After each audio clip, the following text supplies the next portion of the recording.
رب اشرح لی صدری ویسر لی امری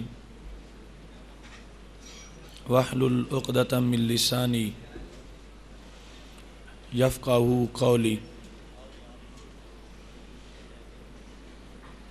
الحمد للہ وحدہ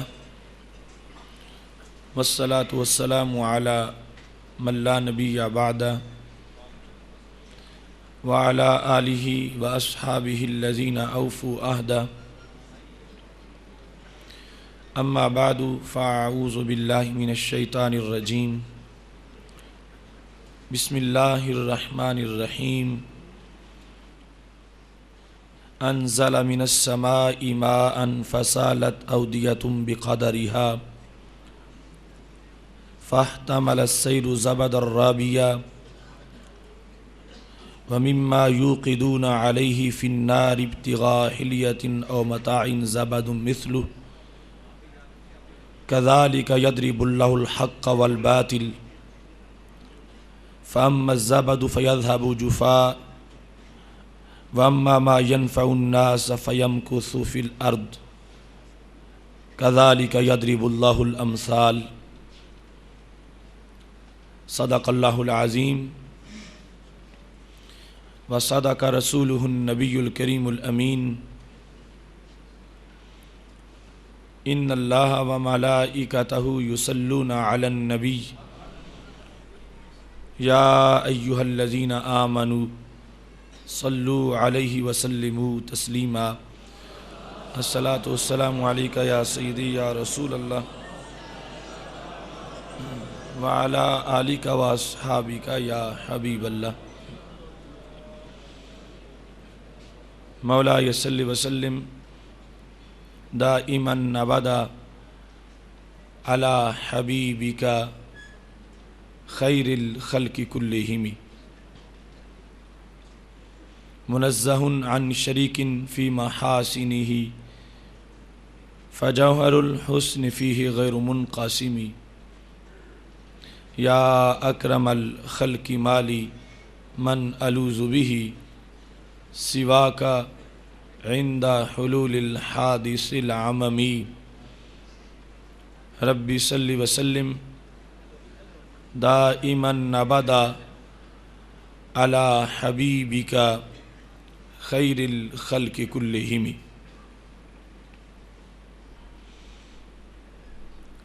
اللہ تبارک و تعالی جل جلالہ وعم نوالہ واتم برہانہ وعظم شانہ کی حمد و ثنا اور حضور سرور کائنات مفخر موجودات زینت بزم کائنات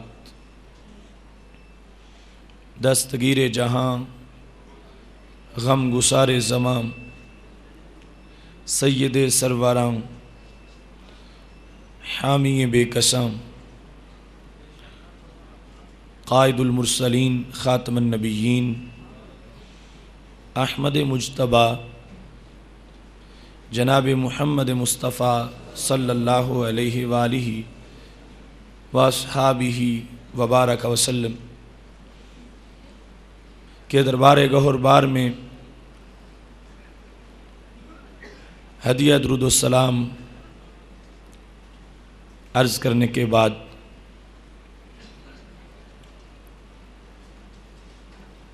رون کے اجتماع پدر بزرگوار حضرت صوفی غلام سرور صاحب حافظہ اللہ تعالی وارثان منبر و محراب ارباب فکر و دانش اصحاب محبت و مودت حاملین عقیدہ اہل سنت معزز و محتشم حضرات و خواتین سامعین و ناظرین، رب ذوالجلال کے فضل و توفیق سے صراط مستقیم کے اجالوں میں ادارہ صراط مستقیم کی طرف سے فہم دین کورس کے اختتامی سیشن میں ہم سب کو شرکت کی سعادت حاصل ہو رہی ہے۔ اس وقت بھٹی میرج ہال میں آل حق کا یہ جمع غفیر حضرات و خواتین پر مشتمل یہ فقید المثال اجتماع اور بذریعہ انٹرنیٹ پوری دنیا پر براہ راست اس اجتماع میں شرکت کرنے والے تمام حضرات و خواتین، اس سے سلسلہ جس وقت آگے پہنچا تو انداز بڑا عجیب تھا۔ اب پھر عروج کا زمانہ ہے۔ بدر میں کفار کو ضربیں لگیں، احد میں کچھ معاملہ مساوی رہا، پھر جا کے آگے جس وقت خندق میں ان کو پھر شکست ہوئی، اب ان کے حوصلے ہارے، بیعت رضوان کے معاملے میں صلح پر مجبور ہوئے، اور پھر اس کے بعد ابھی مدت ختم نہیں ہوئی تھی، وہ سمجھتے تھے کہ مدت بڑھائی جائے۔ ابو سفیان ابھی کافر تھے، رابطہ کیا کہ مزید مدت بڑھا دی جائے، مگر نبی علیہ السلام نے فرمایا مدت نہیں، اب ہماری تلواریں تمہارے لیے ہوں گی۔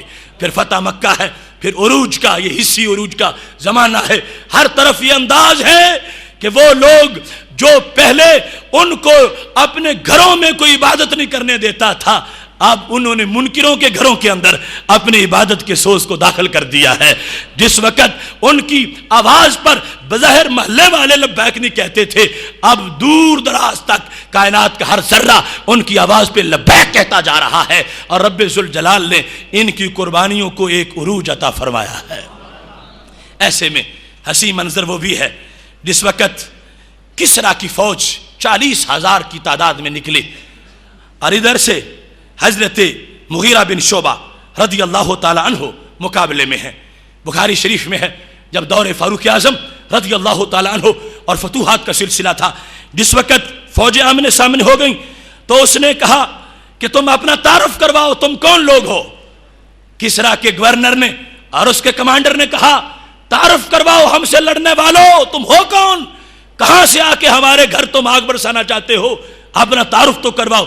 تو حضرت مغیرہ بن شعبہ نے کہا سنو، یہ تعارف ہے ہمارا، نحن اناس من العرب، ہم عرب کے لوگ ہیں، کننا فی شقاء شدید، ہم پرلے درجے کے بدبخت تھے، کننا فی شقاء شدید، ایک وقت تھا ہم پرلے درجے کے بدبخت تھے، و بلاء شدید، مصیبتوں نے ہمیں گھیر رکھا تھا، نمس الجلد، ہم چمڑے چوسنے والے تھے، ادنا قسم کے لوگ، کھالنے اور چمڑے چوس کے ہم گزارے کرتے تھے، والنوا من الجوع، بھوک کی وجہ سے ہم گٹھلیاں چوستے تھے، یہ ہماری صورتحال تھی، ونلبس الوبر والشعر، ہم جانوروں کے بال اور اس طرح کی چیزیں اکٹھی کر کے اپنے بدن ڈھانپتے تھے، یہ ہماری صورتحال تھی، ونعبد الشجر والحجر، ہم کسی درخت کو سجدہ کر لیتے تھے، کسی پتھر کو سجدہ کر لیتے تھے، یہ ہماری صورتحال تھی، نہایت ہی بدبخت ہم، مگر ایک ہی آواز اٹھی، فَبَيْنَا نَحْنُ كَذَلِكَ، ہم اتنے گرے ہوئے لوگ تھے، ذلت اور رسوائی کے گڑھے میں ہم پڑے ہوئے تھے، تو سہانی گھڑی میں ایک چاند طلوع ہوا جس نے ہم ذروں کو بھی آفتاب بنا دیا۔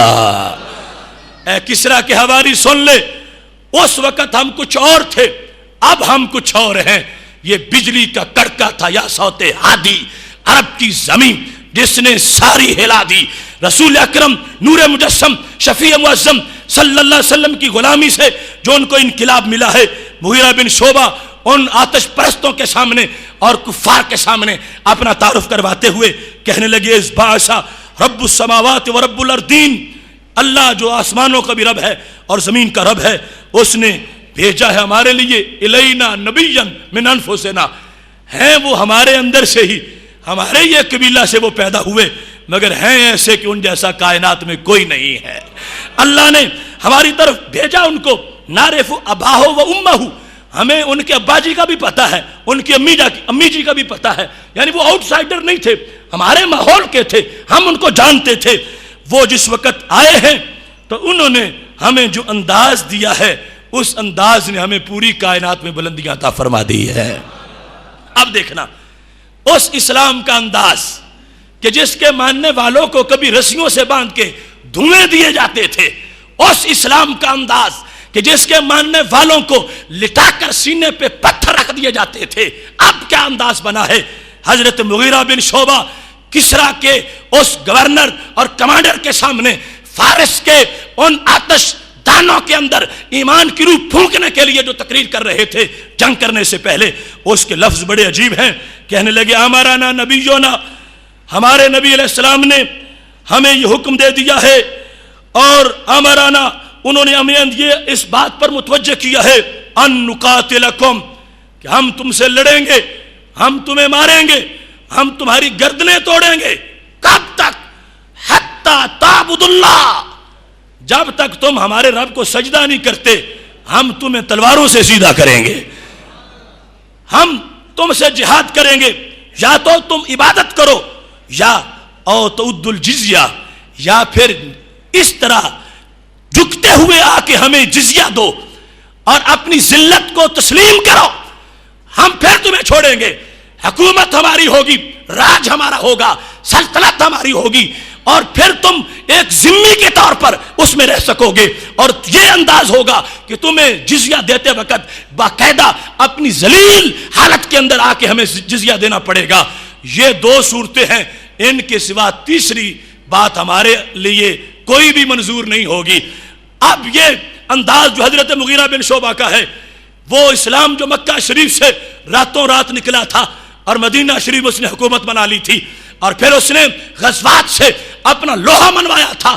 آج نبی علیہ السلام اگرچہ دنیا سے چلے بھی گئے ہیں مگر دیا ہوا جذبہ اور سرکار کی جو نظر ہے وہ صحابہ کے ساتھ ہے۔ اس انداز میں حوصلے بلند ہیں، کہنے لگے اگرچہ تم 40,000 ہو، ہم تھوڑے سے ہیں مگر تمہیں چھوڑیں گے نہیں، اس واسطے کہ ہمارے نبی علیہ السلام نے جو ہمیں رستہ دکھایا ہے اس رستے میں ہر طرف اجالے ہی اجالے ہیں۔ عروج کا یہ فلسفہ جو حضرت مغیرہ بن شعبہ نے بیان کیا ہے، اس کے اندر انہوں نے جو جملہ بولا، کہنے لگے دو ہی صورتحال ہیں اور تیسری کوئی نہیں، یا ہم تم سے لڑ کے شہید ہو جائیں گے یا باقی رہ جائیں گے، اس کے سوا تو کچھ نہیں کہ ہم بھاگیں، ہم کوئی کمپرومائز کریں، نہیں۔ اور یہ دونوں ہی ہمارے لیے بڑے عظیم راستے ہیں۔ کہنے لگے ہمارے نبی علیہ السلام نے ہمیں ضمانت دی ہے، من قتل منا سار الی الجنہ، کہ جو ہم سے شہید ہوگا وہ جنتی ضرور ہوگا۔ ہمارے سامنے گارنٹی ہے۔ یہ ہوتا ہے قیادت پر اعتماد، اور یہ ہے امت کا ماننے کا طریقہ کہ وہ ایسے کچی لسی والا عقیدہ نہ رکھے کہ پیغمبر کہیں تم شہادت دو میں جنت دوں گا، تو وہ کہے تم کیسے جنت دے سکو گے، جنت تو رب ہی دیتا ہے اور وہ ہم سے بات نہیں کر رہا، بات تم کر رہے ہو، اور آپ پر ہم اعتماد کیسے کریں، آپ کی مٹھی میں کوئی جنت ہے، آپ تو کوئی دے نہیں سکتے۔ اگر یہ دین سمجھنے کا طریقہ ہوتا تو کبھی بھی اسلام کا انقلاب نہ آتا۔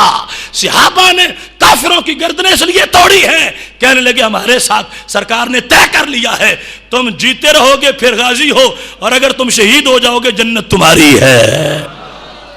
معاہدہ سرکار کر رہے ہیں، سرکار کی زبان پہ اعتماد نہ ہوتا اور سرکار کے دینے پر اعتماد نہ ہوتا تو ہرگز کبھی یہ انقلاب نہ آتا۔ ماننے کا انداز یہ ہے، صحابہ نے نبی علیہ السلام سے بات کیا، رب سے بات نہیں کی، اور سرکار سے بات پر انہوں نے اب آگے دیکھنا شروع کر دیا ہے اور کہا ہے اے کسریٰ والو سن لو، ہمارے دو ہی اصول ہیں اور دو فیصلے ہیں، یا ہم شہید ہو جائیں گے یا ہم بچ جائیں گے۔ اگر شہید ہو گئے ہمارا نقصان نہیں، تجھے وہ شاخ سے توڑیں زہے نصیب تیرے کہ تڑپتے رہ گئے گلزار میں رکیب تیرے۔ ہر بندہ شہادت نہیں پا سکتا، ہم شہید ہو گئے تو جنتی ہیں، اور اگر ہم باقی رہ گئے تو کیا ہوگا۔ یہ جملہ آخری یہ عروج کا سب سے بڑا مضمون ہے۔ یہ نہیں فرمایا کہ ہم بچ گئے تو ہم مسجد میں بند ہو کے بیٹھ جائیں گے، ہم بچ گئے تو ہم کسی چلے میں رہیں گے، ہم بچ گئے تو صرف وظیفہ کریں گے، نہیں۔ حضرت مغیرہ بن شعبہ نے ان کافروں کے سامنے آنکھوں میں آنکھیں ڈال کر کیا کہا، فرمایا جو مم باقی یا منا، جو ہم سے بچ گیا وہ گھر نہیں بیٹھے گا، مالا کا رکابکم تمہاری گردن پہ سوار ہو کے رہے گا، مالا کا رکابکم وہ تمہاری گردنوں کا مالک بن کے رہے گا۔ جو ہم سے شہید ہوا جنتی ہے، اور جو ہم سے بچ گیا وہ تمہاری گردنوں پر سوار ہے۔ لہٰذا تم یہ نہ سمجھو کہ ہم تجھے چھوڑ جائیں گے اور ہم تجھے معاف کر دیں گے، ہم اپنا کام پورا کریں گے۔ اب یہ ہے اسلام کے عروج کا وہ زمانہ کہ جس وقت حضرت فاروق اعظم کے سائے سے ادھر شیطان بھی کانپتا ہے، ادھر کیسر و کسرا کی حکومتیں بھی کانپ رہی ہیں، اس واسطے کہ انہوں نے رب کے ساتھ وفا کی ہے، اللہ نے ان کو زمانے میں عروج عطا فرما دیا ہے۔ یہ صورتحال جس وقت آگے بڑھی ہے، پھر عہد غربت کی واپسی شروع ہو گئی، اجنبیت کا زمانہ پھر واپس آنے لگا، اور میرے نبی علیہ الصلوۃ والسلام نے مطلع پہلے فرما دیا، اور اس کا یہ مقصد تھا کہ تم روکنا، غربت نہ آئے، اجنبیت نہ آئے۔ سرکار کا فرمان ہے یذهب الصالحون الاول فالاول، فرمایا یہ صالحین جن کو میں نے تیار کیا ہے کہ زمانہ جھک جاتا ہے، یہ نہیں جھکتے، یہ بولیں تو پتھر پگھل جاتے ہیں، یہ تلواریں چلائیں تو فولاد جو ہیں وہ موم ہو جاتے ہیں۔ یہ جن لوگوں کو میں نے پالا ہے، فکری طور پر تیار کیا ہے، یہ آہستہ آہستہ دنیا سے اٹھ جائیں گے، آہستہ آہستہ پھر ان کو دیکھنے والے اٹھ جائیں گے، پھر ان کے دیکھنے والوں کو دیکھنے والے اٹھتے چلے جائیں گے۔ اس طرح کر کر کے پھر نیک لوگ چلے گے، کیا ہوگا؟ تب کا حفالہ پیچھے چھان رہ جائے گا، کحفالۃ الشعیر او التمر، جس طرح جو کا چھان ہوتا ہے یا کھجوروں کا چھان، یعنی ردی کھجوریں ہوتی ہیں، اس انداز میں لا یبالہم اللہ بالا، اللہ ان کا کوئی لحاظ ہی نہیں کرے گا۔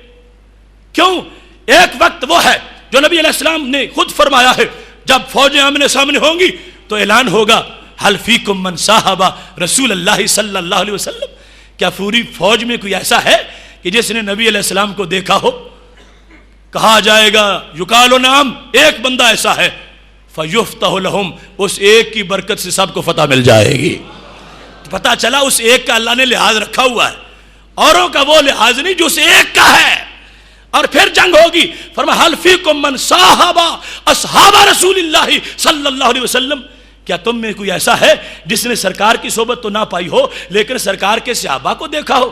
یقال نعم، کہا جائے گا ایک ہے، فیفتح لہم، اس کی برکت سے فتح ہو جائے گی، پھر اس کو دیکھنے والے کی برکت سے بعد میں فتح ہو جائے گی۔ فرمایا ان لوگوں کا رب کے دربار میں لحاظ بڑا ہے، ان کے ہوتے ہوئے کام چلے گا، لیکن جب ایسے لوگ اٹھ جائیں گے اور پیچھے عمومی طور پر کیا چھان رہ جائے گا، لا یبالہم اللہ بالا، اللہ ان کا کوئی لحاظ ہی نہیں کرے گا۔ اب یہ وقت ہوگا کہ اسلام اجنبی ہونا شروع ہو گیا، اور پیچھے کی طرف یہ ایک صورتحال خود اسلام والوں کی وجہ سے کہ جب ان میں عمل کی کوتاہی آئی، ان کے اندر سوچ میں بگاڑ آتا گیا اور کہیں عقیدوں میں کمزوریاں آتی گئیں، پھر اسلام پردیسی بننے لگا، اجنبی بننے لگا، اور بنتے بنتے آج وہ بالکل غریب الوطن ہے۔ آج پوری روئے زمین پر ایک چپا بھی دکھا سکتے ہو جہاں اسلام کی حکومت ہو، اسلام کا راج ہو، اسلام نافذ ہو، وہ دین جس کو نبی علیہ السلام نے اپنا لہو دیا اور جس کو صحابہ نے جاننے دی، بدر حنین جس کے لیے منعقد ہوئے، آج وہ دین کہاں ہے؟ اس کا گھر کہاں ہے؟ اس کا دیش کہاں ہے؟ اس کا مسکن کہاں ہے؟ اس کا ٹھکانہ کہاں ہے؟ اس کا نظام شریعت کہاں رائج ہے؟ اس کا نظام تجارت کہاں رائج ہے؟ اس کا نظام عدالت کہاں رائج ہے؟ ارے پوری دنیا سے بڑھ کر تو یہی سلطنت ہے پاکستان کی، جو لا الہ الا اللہ محمد الرسول اللہ کے نعرے پہ بنی ہے۔ اس میں کہاں اسلام ہے؟ اس کے تھانے، اس کی کچہریاں، اس کے بازار، اس کی دکانیں، نظام تجارت، نظام معیشت، نظام معاشرت، سب کچھ انگریزوں کے کہنے پر، انگریزوں کے اشارے پر۔ تو اسلام تو اس طرح نہیں آیا تھا کہ صرف وہ زباں کا کلمہ رہے اور باقی کام شیطانوں والے ہوں، نہیں نہیں، وہ تو گھر چاہتا ہے، دل چاہتا ہے، دماغ چاہتا ہے، بدن چاہتا ہے، راج چاہتا ہے، زمین پر، مسجد کے اندر، مسجد کے باہر۔ لہذا آج ہم اسلام کی کوئی جگہ دکھانے سے جب قاصر ہیں تو اس سے بڑی ندامت کیا ہوگی؟ اتنے مسلمان، OIC 57 اسلامک کنٹریز، مگر ایک بھی اسلامی ماڈل سلطنت نہیں ہے، ایک بھی نہیں ہے اگر کوئی سعودی حکومت کو سمجھتا ہے تو اس کی غلط فہمی ہے، جتنا وہاں شریعت پہ حملے ہو رہے ہیں اور شریعت کا قتل عام ہو رہا ہے شاید کسی اور حکومت میں نہ ہو، جہاں پر شہزادوں کو چھوڑ دیا جاتا ہے اور شہزادوں کی عتاب میں آئی ہوئی اونٹنیوں کو ذبح کر دیا جاتا ہے اور مار دیا جاتا ہے، وہ جہاں اپنے ان کے جو ہیں بنگلے وہ کعبہ سے اونچے جا رہے ہیں اور قبروں پر انہوں نے بلڈوزر چڑھائے ہوئے ہیں، وہاں کی شریعت اور اپنی خود ساختہ شریعت ہے۔ اس وقت روئے زمین پر اسلام منتظر ہے، کون مجھے دیس دے گا، کون مجھے گھر دے گا۔ یہ صورتحال آج اس غریب الوطن اسلام کا یہ انداز کہ یہ غریب ہے، اجنبی ہے، پردیسی ہے، اگر تمہیں اس پر یقین نہیں تو پھر مجھے یہ بتاؤ آج کیا پیرس میں مساجد پر یہ نہیں لکھا گیا اسلام گو ہوم، اسلام گھر جائے، اسلام یا نہ رہے؟ پیرس میں مساجد پر اگر وہاں خنزیر کے سر پھینکے گئے ہیں اور انڈیا میں مسجدوں کے سامنے اگر خنزیروں کے سر رکھے جا رہے ہیں اور یہ چیکنگ پیرس میں ہو رہی ہے اسلام گو ہوم، تو پتہ چلا اجنبی ہے، اسلام پردیسی ہے۔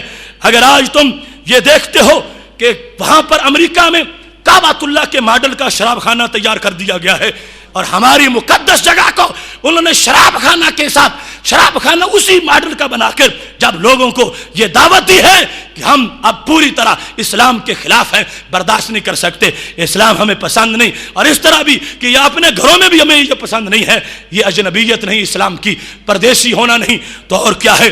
آج اس وقت ہمارے محبوب علیہ السلام کے گستاخانہ خاکے بنے اور اس کے بعد صرف بنے ہی نہیں، ان کو بار بار پرنٹ کیا گیا، ان کو نصابوں میں شامل کیا گیا، ان کو فٹ بال اور مختلف چیزوں کے اوپر بنایا گیا اور بار بار ان کی فلمیں چلائی گئیں۔ یہ غریب الوطنی نہیں اسلام کی، تو اور کیا ہے؟ آج پوپ بھونکتا ہوا جب اسلام پر ہرزہ سرائی کرتا ہے تو یہ اسلام کی اجنبیت اور پردیسی کا عالم نہیں ہے، تو اور کیا ہے؟ آج اس وقت $6 لاکھ انڈیا کی حکومت افغانستان میں میوزک کے لیے فنڈ دیتی ہے، یہ اجنبیت نہیں اسلام کی، تو اور کیا ہے؟ آج اس پاکستان میں نعرہ اسلام پر بننے والے ملک کی پنجاب یونیورسٹی میں اگر میوزک کی کلاسیں شروع ہو جاتی ہیں، یہ پردیسی نہیں دین کی، تو اور کیا ہے؟ اگر آج پاکستان کی یونیورسٹیاں امریکہ کے اڈے نہیں بن گئی، یہ پردیسی نہیں، تو اور کیا ہے؟ یہ دین جس کے بچے کو غیر مسلم کے ساتھ بیٹھنا حرام کیا گیا تھا، آج ان کو لیکچر ان عیسائیوں کے دلوائے جا رہے ہیں اور امریکی پروفیسر بلوا کر مسلمانوں کے عقیدے جو ہیں ان کو پاش کیا جا رہا ہے۔ یہ غریب الوطن اسلام نہیں ہے، تو اور کیا ہے؟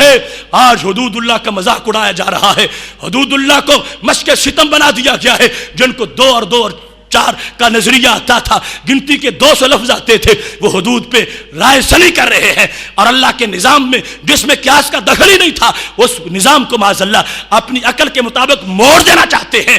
یہ اجنبیت نہیں، یہ پردیسی نہیں، یہ اسلام کا غریب الوطن ہونا نہیں ہے، تو اور کیا ہے؟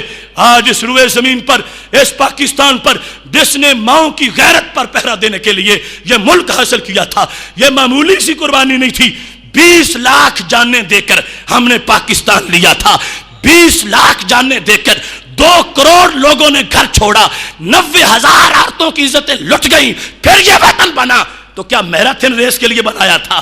کیا اس کو ہم نے اوریانی اور فحاشی کے لیے بنایا تھا؟ کیا اس ملک کو ہم نے ناجائز دھندوں کے لیے بنایا تھا؟ نہیں نہیں، اس کو اسلام کے لیے، دین کے لیے۔ اور آج اس وقت اس کی سڑکوں پر ماؤں بہنوں کو اور اس ریس میں دوڑا کر اسلام کی دھجیاں اڑائی جاتی ہیں، تو یہ غریب الوطن اسلام نہیں، تو اور کیا ہے؟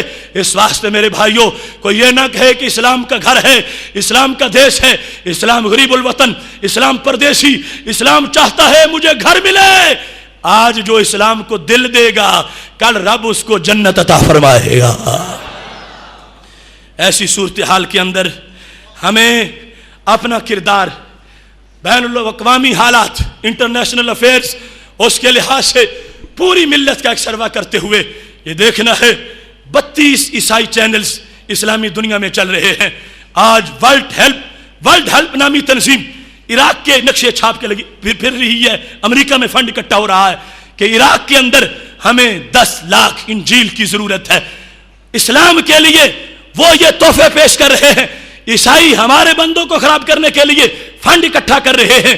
آج ان حالات کے اندر کہ جب کہیں اگر غیروں کے پاس یہ ستم تھا تو تھا ہی، اب ہماری اعلیٰ جو افواج کے ادارے ہیں وہاں داڑھی پہ پابندیاں لگائی جا رہی ہیں، وہاں نظام اسلام کے خلاف لوگوں کو پوری طرح، ان کے نام اسلام والے ہیں، ان کے دماغ اسلامی نہیں رہے، ان کے دماغ انگریز کے ہیں، ان کے اندر زبان پر بولنے والی فکر جو ہے وہ غیروں کی ہے، لہذا جب کسی کے گھر میں غیروں کا قبضہ ہو جائے وہ پردیسی نہیں ہوتا تو اور کیا ہوتا ہے؟ یہ اسلام اجنبی ہے، پردیسی ہے، نام اس کا لطف اللہ ہے، اور بندہ کرتا کیا ہے؟ جو بالکل حرام ہے۔ نام اس کا غلام رسول یہ رکھا گیا، لیکن وہ انگریز کا ایجنٹ بن گیا، اعلی کار بن گیا، وہ افرنگی دکانوں کا کھلونا بن گیا۔ یہ سارا راہ و رسم، بود و باش، اس کا چہرہ، اس کے کپڑے، اس کا کردار، یہ اسلام کی بیٹی یہ جس وقت بغیر پردے کے اور شارٹ لباس میں اور بالکل ٹائٹ لباس میں اور اپنے جسم کی نمائش کرتی ہوئی باہر نکلتی ہے، اسلام روتا ہے کہ میں نے ایسی بچیاں تو نہیں پالی تھی۔ حضرت فاطمہ زہرا کی بیٹیوں کا ایسا، ان کی روحانی فکر کی وارث جو بیٹیاں ہوتی ہیں ان کا ایسا کردار نہیں ہو سکتا۔ اگر ایسا ہمارے ملک میں ہو رہا ہے اور دن بدن بڑھتا جا رہا ہے، آج سے 10 سال پہلے ایسی اریانی نہیں تھی، اب اس سے زیادہ گند آ گیا ہے، تو پتہ چلا اسلام زیادہ غریب الوطن ہو گیا، زیادہ بے گھر ہو گیا ہے۔ آج جو یہ آئے ہیں، یہ سوچ جو ہے، یہ اس وقت درس قرآن کے اختتام پر یہ ایک ہماری جو ہے، اس کا مقصد یہ ہے کہ ہم سوچیں کچھ کام میں کروں، کچھ کام آپ کریں، آ ملیں گے سینہ چاکانے چمن سے سینہ چاک، اور ظلمت رات کی سیما پا ہو جائے گی۔ اس واسطے کسی ایک بندے کا کام نہیں ہے، پوری ملت کا کام ہے، اور جو نقب لگا رہے ہیں ان کے محاسبے کا وقت ہے، ان کے ساتھ پنجہ آزمائی کا وقت ہے، اور یہ امانت ہے ہمارے دین کی، ہمارے قرآن کی۔ ہم اس درس قرآن کے قائل نہیں ہیں کہ جو درس قرآن اپنا رخ لوگوں کی حالات کی طرف نہ کرے، جو لوگوں کے مسائل، امت کے جو سلگتے مسائل ہیں ان کی طرف متوجہ نہ ہو۔ یہ درون دل کی آواز ہے، یہ ٹھیک ہے، اس قرآن کو پڑھ کے دم کریں، بیماریاں صحیح ہوتی ہیں، اس کے ختم پڑھنے سے برکتیں ملتی ہیں، مگر یہ ختم پڑھنے کے لیے نہیں، یہ باطل کو ختم کرنے کے لیے آیا ہے۔ اس کے ختم بھی پڑھو، مگر اسے پڑھ کے باطل کو ختم بھی کرو۔ اگر باطل ننگا ناچتا رہے، ہم مسجد کی الماری تک قرآن بند رکھیں تو یہ قرآن کا حق نہیں ہوگا۔ قرآن غریب الوطن، اسلام غریب الوطن، مسلمان غریب الوطن، کہاں ان کا دیش؟ کیا پاکستان ہمارا دیش ہے؟ نہیں، ہمارے پاس ہمارا کیا ہے؟ یہاں پر غیروں کے اڈے ہیں، جو چاہتے ہیں کرتے ہیں، جسے چاہتے ہیں پکڑتے ہیں، جہاں چاہتے ہیں پھینکتے ہیں۔ کیا وہ ماؤں کے بچے نہیں ہیں جو کیوبا کی جیلوں میں جانوروں کی طرح پنجروں میں بند ہیں؟ کیا وہ افغانستان کے کیکروں کے پتے تھے جن کو پکڑ کے الٹا لٹکا دیا گیا؟ کیا وہ عراق کی سرزمین جو ولیوں کی سرزمین ہے، اس کے بیٹے حضرت ابراہیم علیہ السلام کے پوتے امام حسین کی اولاد، کیا وہ نیک لوگوں کی ضروریت نہیں ہے جن کو ابو غریب جیلوں میں کتوں سے جن کا گوشت نچوڑا جا رہا ہے؟ ایسے دیش کے اندر، ایسے حالات کے اندر ہم کیسے کہہ سکیں گے اسلام کے پاس گھر ہے؟ نہیں، اسلام بے گھر ہے، اس وقت ہم سے گھر کا تقاضا کر رہا ہے۔ ایسے حالات کے اندر ہمیں یہ سوچنا ہے کہ ہم اس ابتلا کے دور سے گزریں تو کیسے گزریں، ہم اپنا فرض کیسے ادا کریں اور کس انداز میں ہم آگے بڑھیں۔ سب سے پہلا کام فکری محاذ پر ان لوگوں کا مقابلہ ہے کہ جہاں جہاں یہ فکری لونڈے اور فکری گماشتے اور میڈ ان امریکہ فکر کے لوگ اور میڈ ان یورپ نظریات کے لوگ جو ہیں، جب تک ہم ان کا عملاً محاسبہ نہیں کریں گے اس وقت تک مزید آگے رسوائی بڑھتی جائے گی۔ اس واسطے خواہ وہ لوگ حکومت میں ہیں، خواہ وہ کسی سیاسی پارٹی میں ہے، خواہ وہ ڈیموکریٹک پارٹیوں کے اندر ہے یا وہ بیوکریسی کے اندر لوگ ہیں، جہاں بھی امریکہ، برطانیہ، اسرائیل اور انڈیا کے گٹروں میں پلنے والے کیڑے اگر ہماری کرسیوں کو چمٹے ہوئے ہیں تو ہمیں یہ سوچنا چاہیے کہ یہ ملک کے اندر نظریہ کی بقا کے لیے خطرناک ہیں۔ اس واسطے نظریاتی طور پر ہمیں قرآن کا یہ درس ہے کہ ہم اس ملک کو پاک کرنے کے لیے ان پلید لوگوں کے خلاف اپنے نور قرآن کو عام کر دیں۔ اس واسطے یہ تحریک آج سے نہیں، صدیوں سے چلی ہے، اور پھر بالخصوص آج مجھے علامہ اقبال کا وہ پیغام یاد آتا ہے، کہنے لگے سوالے میں نہ کروں ساقیے فرہنگ سے میں، سوالے میں نہ کروں ساقیے فرہنگ سے میں، کہ یہ طریقہ رندان پاک باز نہیں، کیوں ان سے پوچھیں، کیوں ان سے لیں، کیوں ان سے مانگیں؟ کیا ہمارے پاس کچھ نہیں؟ کیا ہم اسلام کی دکان خالی ہے؟ کیا اسلام کے پاس کچھ نہیں، اسلام کے پاس ہی سب کچھ ہے، صرف دھیان اسلام کا کرنے کی ضرورت ہے۔ غیروں کی گندی دکانوں سے گندا سودا مسلمان کیوں خریدے؟ نظریے کا گندا سودا، زندگی گزارنے کا گندا سودا۔ جس کے پاس اتنا سچا قرآن ہو وہ جھوٹے لوگوں کے جھوٹے قانون بنا سمجھے تو کیوں سمجھے، مانے تو کیوں مانے؟ اس واسطے قرآن مجید برہان رشید کی طرف متوجہ ہوتے ہوئے آج کی حالات سمجھو۔ اقبال ایک دن شالامار میں گئے، شالامار باغ میں گئے، خزاں کا موسم تھا اور عید آئی ہوئی تھی، جیسے قدرتی اب زمانہ ہے، چونکہ اب خزاں ہی آگے دہلیز پر ہے، عید کا زمانہ ہے، تو کسی نے اقبال سے کہا عید کے بارے میں خوشی کی نظم لکھو، عید بڑا خوشی کا موقع ہوتا ہے۔ تو علامہ اقبال کہنے لگے یہ شالامار میں ایک برگ زرد کہتا تھا، یہ شالامار میں ایک برگ زرد کہتا تھا، گیا وہ موسم گل جس کا رازداں ہوں میں۔ یہ شالامار میں ایک برگ زرد کہتا تھا، گیا وہ موسم گل جس کا رازداں ہوں میں۔ پائمال نہ کریں مجھ کو زائران چمن، انہی کی شاخ نشیمن کی یادگار ہوں میں۔ وہ پتا جب ہرا تھا، اوپر تھا، سب اس کو دیکھتے تھے اور اس کے سائے میں بیٹھتے تھے، اس کو دیکھ کے آنکھیں ٹھنڈی کرتے تھے، مگر جب زرد ہوا تو نیچے آ گرا، اب قدموں کے نیچے ہے۔ یہ ہے غریب الوطن کا انداز، وہ اسلام جو سروں کا تاج، جو چہرے کی زینت، جو دل کا سرور، آج اس کو پرائیویٹ کر دیا گیا، یہ زرد پتا بنا دیا گیا۔ زرد پتا بولتا ہے کہ میں تو تمہارے نشیمن کا سرور تھا ظالموں، مجھے پاؤں تلے نہ روندو، میری دھجیاں نہ اڑاؤ، میں تمہارے لیے سایہ دینے کے لیے آیا ہوں۔ دنیا میں غموں کے دھوپ سے سایہ دوں گا، آخرت میں عذاب سے بچا لوں گا۔ یہ شالامار میں ایک برگ زرد کہتا تھا، گیا وہ موسم گل جس کا رازداں ہوں میں۔ نہ پائمال کریں مجھ کو زائران چمن، انہی کی شاخ نشیمن کی یادگار ہوں میں۔ خزاں میں مجھ کو رلاتی ہے یاد فصل بہار، خزاں میں مجھ کو رلاتی ہے یاد فصل بہار، خوشی ہو عید کی کیوں کر کہ سوگوار ہوں میں۔ خزاں میں رلاتی ہے مجھ کو یاد فصل بہار، خزاں ہے آج اسلام پر اور بہار ہے وہ مدینہ شریف کی۔ جب سوسائٹی میں چلنے والے کسی کو ابو بکر صدیق کہا جاتا تھا، کسی کو عمر فاروق کہا جاتا تھا، اب خزاں ہے، ایسا چہرہ نظر نہیں آتا، ایسے لوگ نظر نہیں آتے کہ جو رستے پہ چلیں تو فرشتوں نے لائنیں بنائی مصافحہ کرنے کے لیے۔ وہ سوسائٹی نہ رہی، وہ دین کے ماننے والے نہ رہے، وہ اسلام کے متولے نہ رہے، وہ اسلام پر عمل کرنے والے نہ رہے۔ اب یہ اقبال کہنے لگے خزاں میں مجھ کو رلاتی ہے یاد فصل بہار۔ تم کہ تو عید کی شان میں نظم لکھو، خزاں میں رلاتی ہے مجھے یاد فصل بہار، خوشی و عید کی کیوں کر کہ سوگوار ہوں میں۔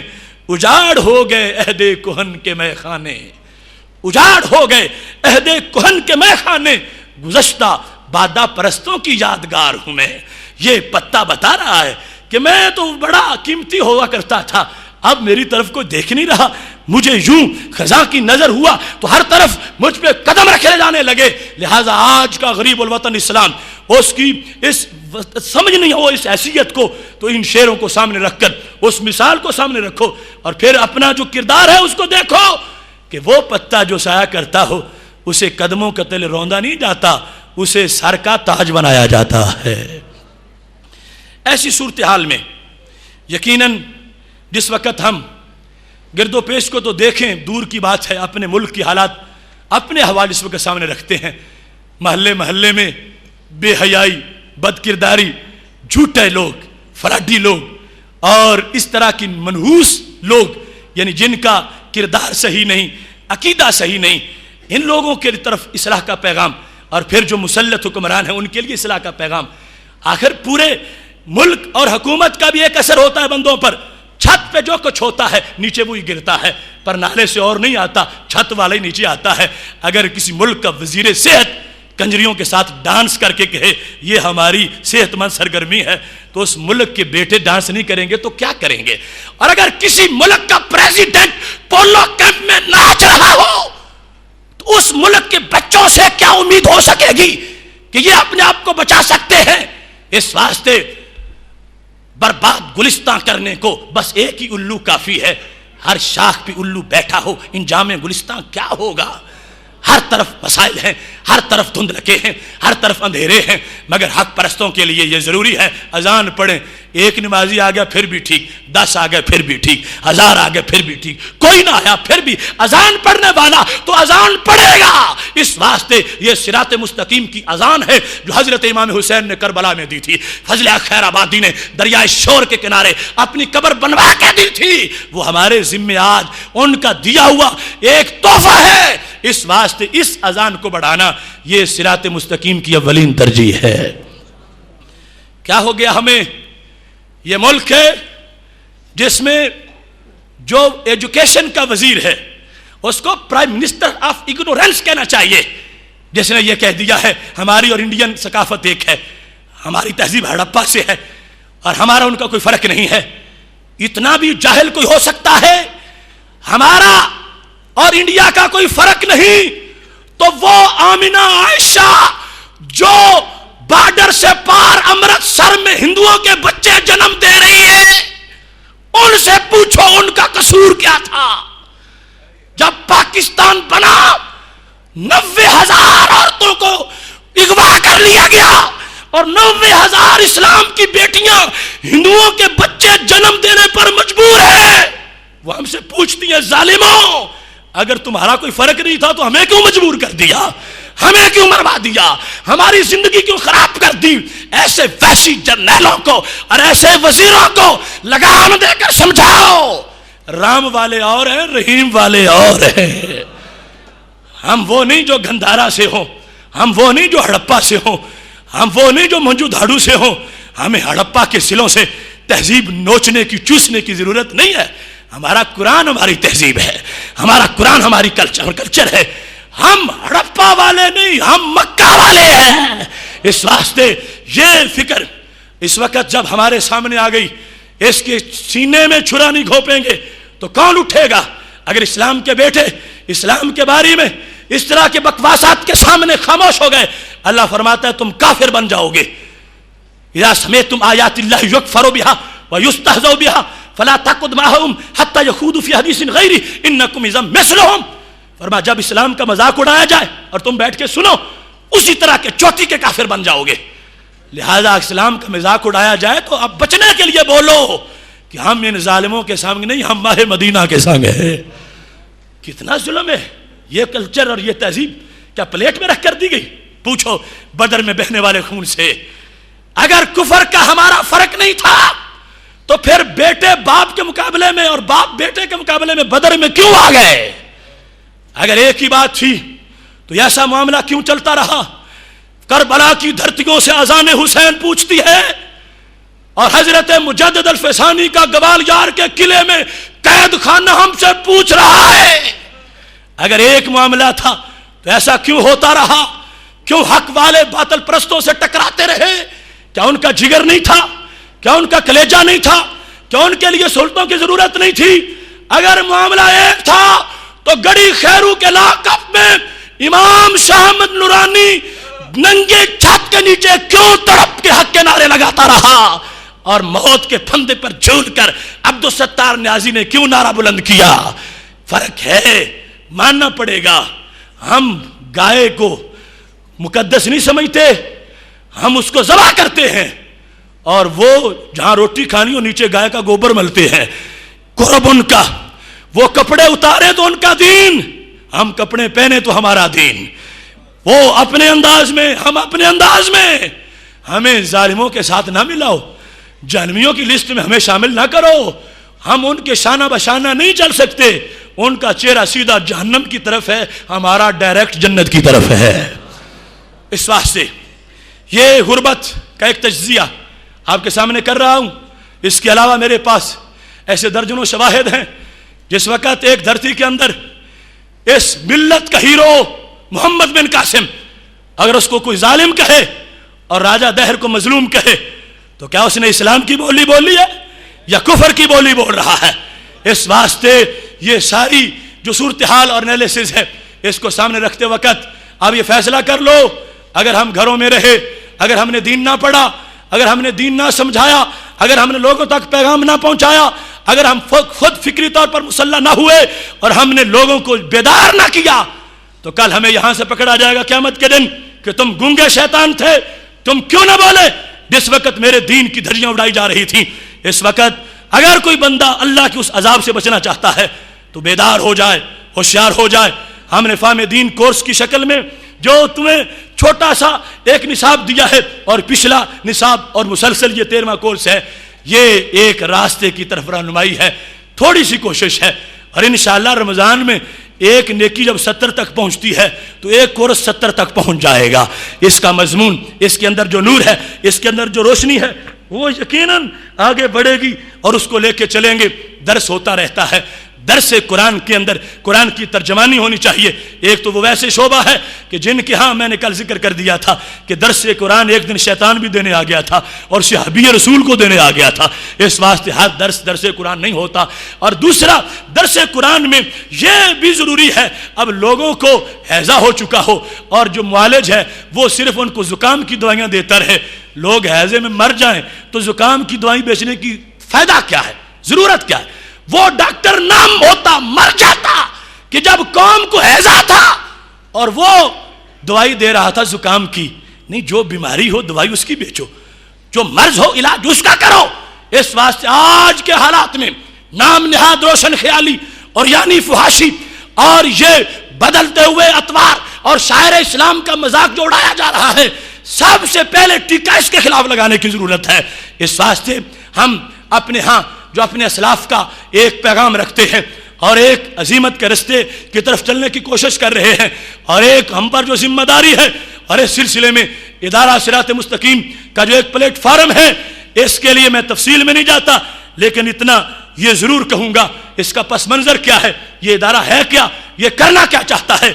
صرف ایک بار کی زبان سے یہ کہوں گا، خفیہ ہنگامے ہے میری ہستی خاموش میں، پرورش پائی ہے میں نے صبح کی آغوش میں۔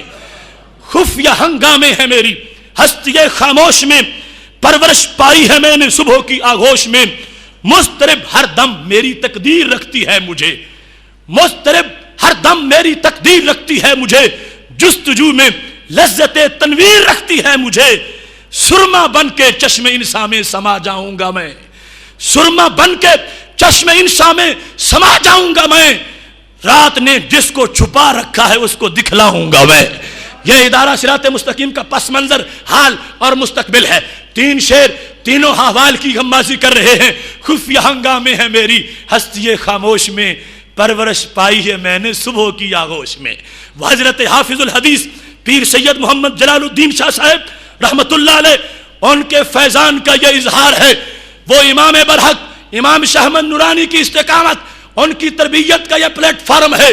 وہ عراق اور نبیوں کی سرزمین کا وہ مرد حر حضرت شیخ عبد الکریم محمد المدرس البغدادی، یہ ان کے فیض کا سرچشمہ ہے، اور عرب و عجم کے اساتذہ کا استاذ حضرت علامہ عطا محمد بندیالوی رحمت اللہ علیہ، حضرت مولانا محمد نواز نقشبندی رحمت اللہ علیہ، یہ ان کے سوز کا حصہ ہے۔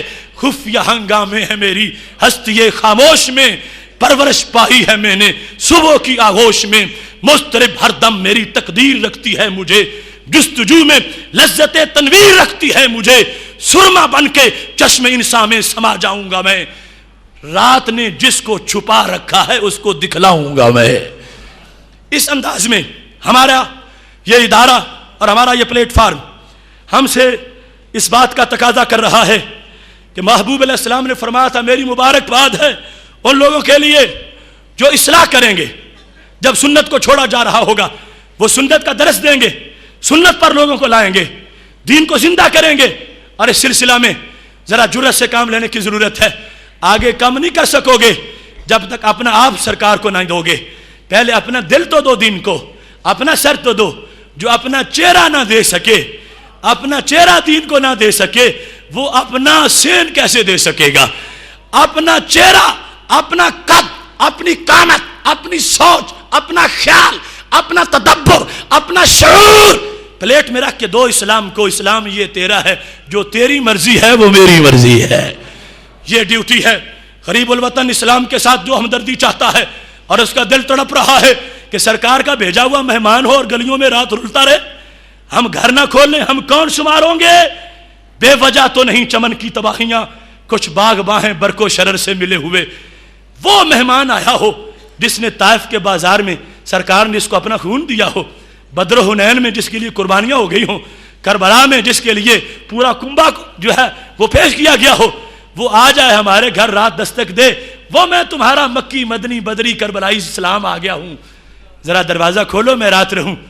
تو اندر سے بابو جی کہیں نہیں، کلمہ تمہارا ہی پڑا ہے مگر ہماری اپنی چاہت ہے، ہم اپنی ایک سوچ رکھتے ہیں، اپنی مرضی رکھتے ہیں، ہمارا اپنا ایک دنیا میں رکھ رکھاؤ ہے۔ تو اسلام کہے گا یہ کلمہ میں کیسے قبول کروں؟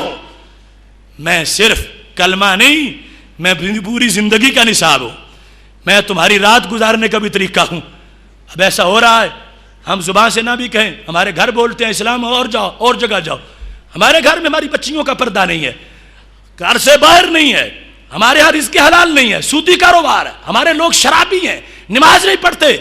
اسلام پھر جو تم بیزار ہو کے نکل جاؤ گے، کیونکہ اسلام ایسا تو نہیں کہ اس کے خلاف ہوتا رہے اور وہ پھر سر دبائی رکھے، نہیں نکلے گا تو پھر بیزار ہو کے نکلو گے، اب کوئی گھر تلاش کرو۔ وہ اسلام گلی گلی چکر لگا رہا ہے، ماننے والے خراٹے لے رہے ہیں، یہ ہے وفا۔ ہائے افسوس وائے ناکامی متائے کارواں جاتا رہا، کارواں کے دل سے احساس زیاں جاتا رہا، ہوش ہی نہ رہا کہ کتنا نقصان ہو گیا ہے، کتنی مصیبتیں آ گئی ہیں، کتنے مصائب ہیں۔ خدا کی قسم آج ہر شخص جو چاہتا ہے اور اس کے دل میں واقعی غیرت ہے، جب سنتا ہے کہ اتنے لاکھ افغانی شہید ہو گئے، اتنے لاکھ عراقی شہید ہو گئے، اتنے ہزار لبنانی شہید ہو گئے، غزہ کی پٹی پہ یہ ظلم، چناروں کے دیش میں یہ ظلم، گروزنا کے علاقے میں گروزنی میں یہ ظلم، تو نوجوان کا سینہ کھلا، میں جاتا ہوں امریکہ کا سر توڑتا ہوں، میں اسے پنجہ آزمائی کرنا چاہتا ہوں۔ ایسے نوجوان پوچھتے ہم کریں تو کیا کریں؟ پہلا کام کرنے کا یہ ہے کہ جس اسلام کو تم دنیا کی زمین دلوانا چاہتے ہو، اپنا دل تو پہلے پوری طرح اس کو دے لو، اپنے آپ کو تیار کرو، اپنے آپ کو پوری طرح تیار کرو۔ خدا کی قسم یہ میری آبزرویشن نہیں ہے، یہ امریکی تھنک ٹینک کا فیصلہ ہے، اور یہ ان کے ہاں جو سمویل ہنٹنگٹن ہے اس نے باقاعدہ اس کو تسلیم کیا ہے، ہو یار کے اندر اس نے لکھا ہے اگر ایک مسلمان سر پہ امامہ باندھ کے چہرے پہ پوری داڑھی رکھ کے جب ان کو آج بھی سنت کے آئینے میں نظر آتا ہے، امریکہ کو اتنا درد ایٹم بم سے نہیں ہوتا جتنا باعمل مسلمان سے ہوتا ہے۔ اس واسطے پہلے یہ کام کرنے کا ہے، وہاں جا کے حملے اور وہ منصوبہ بندی اس کے لیے شاید ضرورت ہی نہ پڑے۔ اگر ہم اپنے آپ سے مخلص ہو جائیں، اسلام سے مخلص ہو جائیں، اپنے آپ کو تیار کر لیں، تیار کرنے سے فضائے بدر پیدا کر فرشتے تیری نصرت کو اتر سکتے ہیں گردوں سے کتار اندر کتار، اب بھی وہ معاملہ ہو سکتا ہے سب کچھ، لیکن پہلا کام یہ کرنے کا ہے۔ اور اس سلسلہ میں ہمیں جو ابتدائی طور پر ہم نے ایک آپ کے سامنے یہ پیغام رکھا ہے، دعوت آپ کو دی ہے، اور اس میں نہ کوئی پردہ ہے نہ کوئی جھجک ہے، ہم جو کچھ سینے میں رکھتے ہیں وہ زبان پر لاتے ہیں، اور اس میں ہمیں یہ نہ تو کسی سے یہ امید ہے کہ اگر ہم نرم بات کہیں تو کوئی واہ واہ کہے گا، اگر گرم کہیں تو پھر وہ چپ ہو جائیں گے۔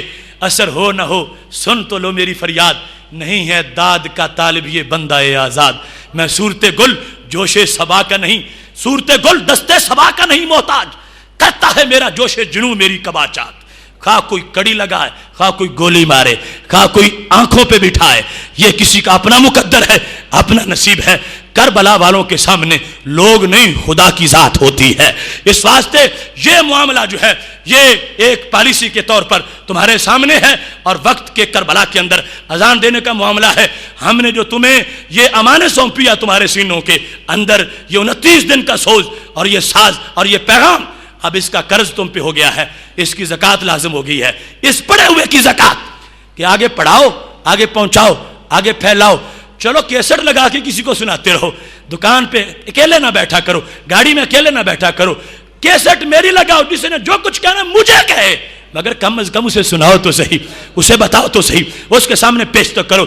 وہ زمانہ گزر گیا، وہ زمانہ ختم ہو گیا، نیند کے موسم اٹھ گئے، بیداری کا زمانہ ہے، تیاری کا زمانہ ہے، نہ سمجھو گے تو مٹ جاؤ گے۔ اے غافل مسلمانوں، تمہاری داستان تک بھی نہ ہوگی داستانوں میں، تمہارے گھر کی دہلیز سے لے کر امریکہ تک تمہارے دشمن ہیں۔ اتنے دشمنوں کے ہوتے ہوئے کون انسان عقل مند سوتا ہے، جاگتا ہے بیداری سے، وہ اپنی منصوبہ بندی کرتا ہے، پلاننگ کرتا ہے۔ اور اس انداز میں اگر ہمیں مقصد مل گیا اسلام کی ترقی اور بحالی کا اور نشأت ثانیہ کا، ہمارے جیتے جیتے سورج طلوع ہو گیا تو پھر وارے میں آ رہے ہیں۔ اگر نہ بھی ہوا تو کم از کم قبر ٹھنڈی رہے گی کہ کوشش ضرور کی تھی، ثمر اللہ عطا فرمانے والا ہے۔ اس واسطے آج کے اس بڑے تلخ موضوع پر بولتے وقت یقیناً جو کان عادی ہوں نرم باتوں کو سننے کے، ان کو گرم ملیں تو کان پھٹنے کا بھی خطرہ ہوتا ہے، اور دماغ میں آتش فضاں کا زلزلہ آنے کا بھی خطرہ ہوتا ہے۔ اگر اب ان زلزلوں کے بغیر گزارا نہیں ہے، اب اس بات کے بغیر ہمارا نشیمن بچ نہیں سکتا، اور ہمیں اپنے اسلاف کا وہ کام، وہ فریضہ ادا کرنا پڑے گا۔ جب اکبر نے دین الہی بنایا، اگر مجدد الفسانی اپنے مسلح پہ بیٹھے رہتے کہ میں تو صوفی ہوں اور وہ بادشاہ ہے، میں لڑ کیسے سکتا ہوں، ٹکرا کیسے سکتا ہوں، نہ میرے پاس فوج نہ لشکر، اور اس کے پاس سب کچھ، میرے پاس حجرہ، اس کے پاس جیل بھی ہے، مجھے جیل میں ڈالے گا۔ حضرت مجدد الفسانی اگر اس پالیسی پہ ہوتے خاکم بدہن، شاید مسجدوں میں سجدہ ہی نہ ہو سکتا۔ حضرت مجدد کو جس وقت جہانگیر کے عتاب کا سامنا کرنا پڑا اور بار بار بلا کے کہا گیا تھوڑا سا تو جھک جاؤ، تھوڑا سا جھک جاؤ، میرے مجدد نے کہا ایک ہے کعبہ میرا اور ایک ہی مسجود ہے، ہر جگہ موضوع نہیں ہے سر جھکانے کے لیے۔ یہ سلسلہ پیچھے سے آ رہا ہے، ہمارے پاس کچھ نہیں کہ اسلام کو دے سکیں، لیکن دل ہے وہ بہت کچھ ہے اور بڑا ہے۔ حضرت امام حسین رضی اللہ تعالیٰ نے تقریر کیا کرتے تھے، اصل کربلا کا پس منظر ہے، یہ نہیں کہ بائی چانس اٹھے اور ٹکرا گئے، نہیں، وہ رگے جوش تھی جو خون رسول سے تڑپ رہی تھی۔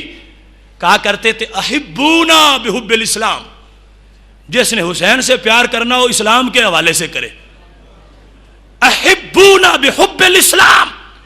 دیکھو حوالے ان کے کتنے ہیں، وہ حسین رضی اللہ تعالیٰ عنہ جو کائنات میں سب سے بڑی شخصیت کے نواسا ہیں، جو ولیوں کے سردار کے بیٹے ہیں، جو خواتین کی سردار کے بیٹے ہیں، وہ حسین جن کو رب ذوالجلال نے اتنی عظمت عطا فرمائی ہے، خود فرماتے ہیں احبونا بحب الاسلام، مجھ سے پیار کرتے وقت پہلے وہ کہو اسلام کا حسین، اسلام کا حسین، اسلام کے حوالے سے مجھ سے پیار کرو، اور باقی حوالے بھی پیار کے لیے ضروری ہے۔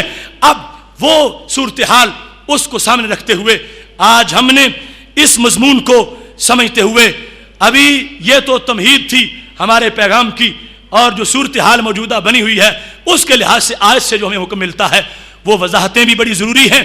خالق کائنات جل جلالہ نے مثال دے کر ہمیں بہت کچھ سمجھا دیا ہے۔ فرمایا اللہ نے آسمان سے پانی کو نازل کیا تو وادیاں بہہ نکلیں، بارش ہوتی ہے تو چوٹیوں پہ پانی نہیں، نیچے گہری جگہ پہ پانی آتا ہے، چوٹیاں گزرتے پانی سے سیراب ہو جائیں تو ہو سکتا ہے کوئی چلتے چلتے باہر آ جائے، لیکن اصل حصہ جو ملتا ہے وہ نیچے جھکی ہوئی چیزوں کو۔ تو کبھی بھی تکبر والے کو دین نہیں ملتا، عاجزی والے کو دین ملتا ہے۔ اللہ نے آسمان سے پانی کو نازل کیا، وہ بڑے بڑے دولتوں والے فرعون و نمرود وہ رہ جاتے ہیں اور جھگیوں کے مکین دین کے علمبردار بن جاتے ہیں۔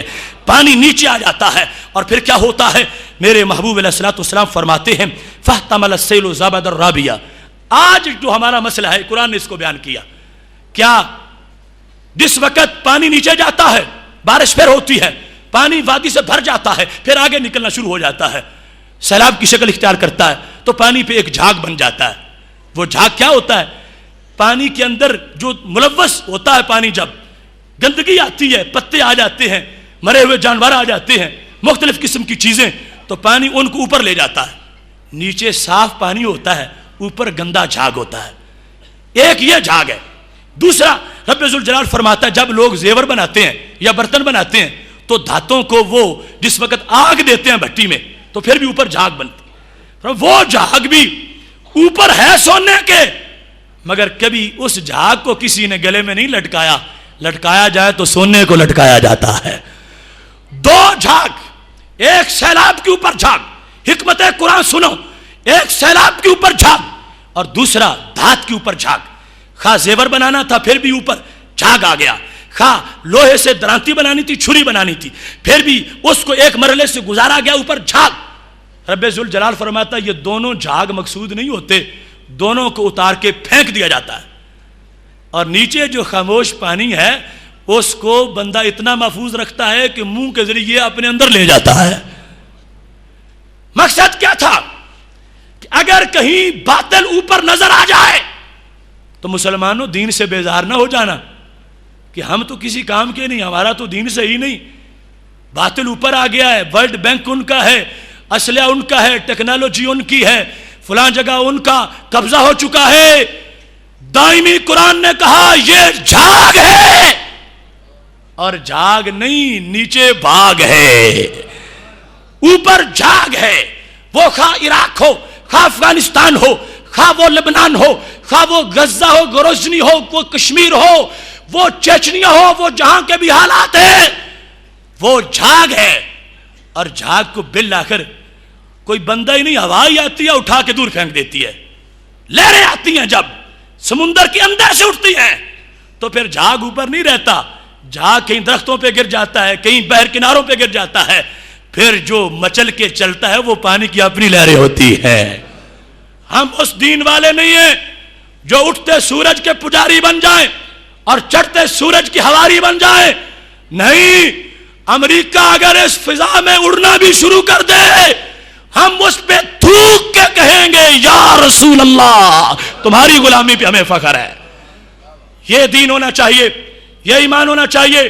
میرے رب نے 2 مثالیں دی، فرمایا سونے کے اوپر بھی جھاگ، چاندی کے اوپر بھی جھاگ، لوہے کے اوپر بھی جھاگ. اور یہ بھی ضروری ہے، سونا اس وقت تک گلے کا ہار نہیں بنے گا جب تک اس میں سے جھاگ نہیں نکلے گا، اس وقت تک سر کا تاج نہیں بنے گا جب تک خبیث جھاگ اندر سے باہر نہیں نکالا جائے گا، اس وقت تک لوہے کی تلوار نہیں بنے گی جب تک کہ اس کے اندر گندے مادے وہ جھاگ کی شکل میں باہر نہیں نکلیں گے. لہذا باطل پرستوں کے یہ حملے ہم پر، اس میں بھی حکمت ہے. خبث نکلنا چاہیے اور جھاگ جدا ہو جانا چاہیے، اور جو سچ ہے وہ یقیناً اللہ فرماتا ہے زمین کا وارث وہی بننے والا ہے. حکمت کی باتیں ہیں، مہینوں بحث کی مستحق ہیں. دونوں مثالوں کے اندر رب ذوالجلال نے مثالیں دے کر پتہ کیا فرمایا؟ کذالک یضرب اللہ الحق والباطل. فرمایا یہ سونے کی بات سن کے کہیں کسی جیولری کی دکان پہ نہ چلے جانا، سونے کی بات سن کے تو سونے کا خیال کرنا. کذالک یضرب اللہ الحق والباطل. لوگوں تمہیں سونے کی طرف متوجہ کرنے کی ضرورت نہیں، اس لیے مثال نہیں دی. فرمایا ہم تو حق باطل بیان کر رہے ہیں. حق باطل بیان کرنا مقصود ہے. حق کون ہے؟ پانی، سونا، چاندی. باطل کون ہے؟ پانی کے اوپر جھاگ، سونے کے اوپر جھاگ. اللہ فرماتا ہے کبھی بھی وہ جھاگ باقی نہیں رہتا. کوئی جلدی اتارے یا ہوائیں آئیں اور اتار دیں، خشک ہو جائے، ہو جائے گا انشاءاللہ، ہو جائے گا. شب گریزہ ہوگی آخر جلوائے خورشید سے، یہ چمن معمور ہوگا نغمہ توحید سے. امریکہ کا وہ بدماش بھیڑیا اور وہ خونخوار امریکہ اپنے واشنگٹن کے پنجرے میں بند ہوگا اور انشاءاللہ اذانوں کی آواز آ رہی ہوگی. اس واسطے ہمیں ایسے دین کی ضرورت نہیں ہے جو جھک جانے والا ہو اور مشکل آنے پر سر دبا دینے والا ہو.